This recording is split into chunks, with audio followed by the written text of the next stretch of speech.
Les fantômes et les revenants. Liés à l'au-delà, les fantômes et revenants sont deux êtres bien distincts.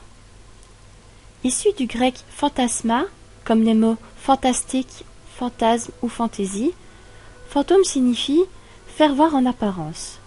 Mais un fantôme, ce n'est pas que cela. Le fantôme est un être pris entre deux plans, celui des vivants et celui des morts. Il apparaît comme une image pour les vivants. En fait, le mort refuse de quitter le monde des vivants pour finir d'accomplir une tâche qu'il n'a pas achevée. Il prend différents noms selon les contrées, les domaines et les univers. Il est revenant dans les contrées populaires, spectre dans les romans d'épouvante, ombre en philosophie, en psychanalyse on parle de chimères ou de fantasmes, et en littérature fantastique on parle plutôt d'apparition ou d'esprit. On a plusieurs versions de ce que sont les revenants. Chez les Grecs, les fantômes sont l'âme des morts, ceux qui restent dans l'au-delà. Pour les Romains, le fantôme est l'âme de celui qui n'a pas été inhumé selon les rites sacrés. Ils appellent ces fantômes les larvas. Du point de vue religieux, notamment du christianisme au Moyen Âge, les fantômes ont souvent été désignés comme les signes d'apparition de Satan sur Terre. Un moyen à l'époque de justifier leur présence et leur donner un côté maudit pour amener la population vers le culte. On doit distinguer le fantôme du revenant.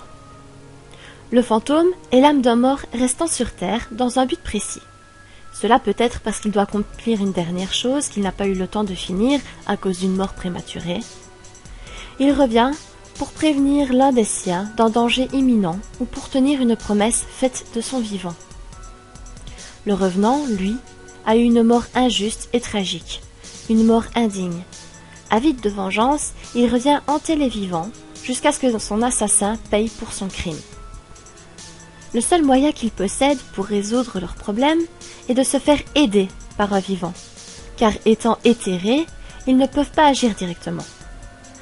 Malheureusement, ils ne sont pas enclins à communiquer avec les vivants, qui ne les acceptent pas toujours, voire même très rarement, et inversement.